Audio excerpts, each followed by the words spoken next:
Hello and welcome to another episode of Political Empire. I'm your host, Jeff Horseman with the Press Enterprise and PE.com, and we're going to talk a little bit today about how the widespread support that James Ramos received for San Bernardino County Supervisor, and then we're going to talk a little bit about the influence of the Latino vote in the recent election. So first, everybody loves Ramos. James Ramos defeated San Bernardino County Supervisor Neil Derry thanks to support from both Democrats and Republicans, according to a review of unofficial precinct results. Ramos carried almost all the cities in the 3rd District, and he won 59% of the vote overall. Now, he averaged 63% of the vote in precincts where Democrats outnumbered Republicans, 58% of the vote in precincts where Republicans outnumbered Democrats, and 58% of the vote in precincts where more than 20% of the voters had no party preference. I know it's a lot of numbers for you, but bottom line is he enjoyed widespread support.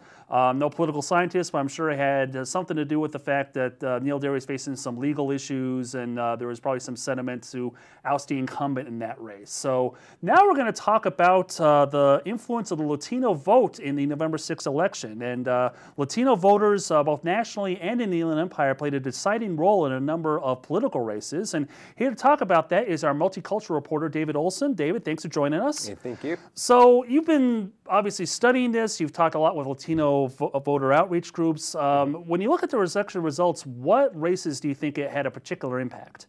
I think there are several. One is the Raul Ruiz and Mary Bono Mac race out in the desert, and also going into the Hemet, San Jacinto, and Banning Beaumont area. The Democrats have been targeting Bono Mac for years, and I think several months ago, most political handicappers thought that that was still a safe Republican seat, that she'd pull it out, and Ruiz ended up winning. And most analysts see the Latino vote as crucial in that. He is not only the first Latino opponent for Mary Bono Mac, but that district has become more heavily Latino over the years. And people really riled up over several things that had occurred during the campaign. One thing in a 2006 email that Mary Bono Mac had written saying thank you and no, that's funny, to a remark that a radio host had made referring to Coachella, which is 96% Latino, if I remember correctly, as a third world toilet. That became an issue in the campaign, and obviously that did not reflect well on her, and how she thinks about folks in that part of the Coachella Valley. And there's also the case of her comment to the Desert Sun that she would talk with Latino voters after the election. She said, I'm a little bit hamstrung now, but after the election, I'll talk with them.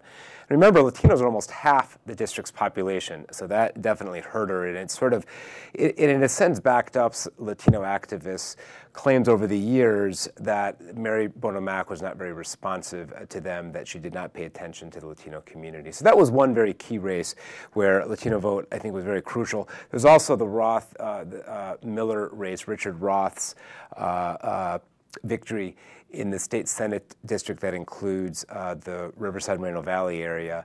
He beat Jeff Miller by a fairly decent margin, and Latino vote also, I think, was crucial in that race. There's the Mark Takano, John Taglione race, congressional district based in the Riverside Moreno Valley area. Most people, I think, had thought that was going to be pretty close race, and Mark Takano won by double digits. And in all three races, I talked with Republican and Democratic analysts, and they all said the Latino vote was a real key to those victories and to the margins of those victories. Okay.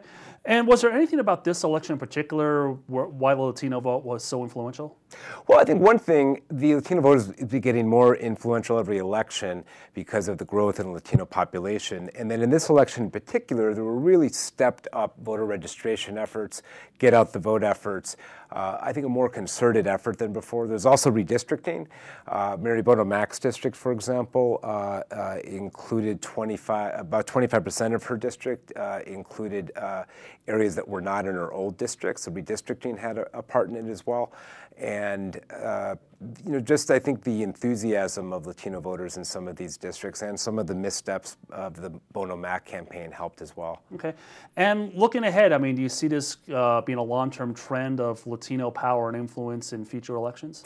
I talked to several people, and I think that's a consensus. I mean, the Latino population will continue to grow. It's nearly half of the Inland Empire's population, and that will it will certainly be over half, everyone agrees, within the next few years.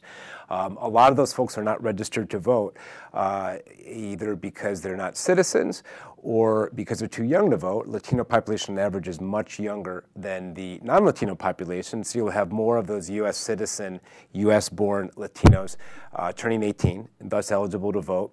And you have organizations like Mi Familia Vota, a voter registration group that, interestingly enough, put its California headquarters here in Riverside. They go out to high schools and colleges registering people to vote when they turn 18. And you also have very concerted citizenship drives to get people who are legal U.S. residents to become citizens and thus eligible to vote. And so with those population trends, with the fact you have a much lower, younger than average Latino population, growing number of citizens, I think everyone agrees that the power of the Latino community at the ballot box will just continue to grow. All right. Well, thank you very much, David, for sharing your time and expertise with us. We appreciate it. And thank you for watching this episode of Political Empire for the Press Enterprise and PE.com. See you next time.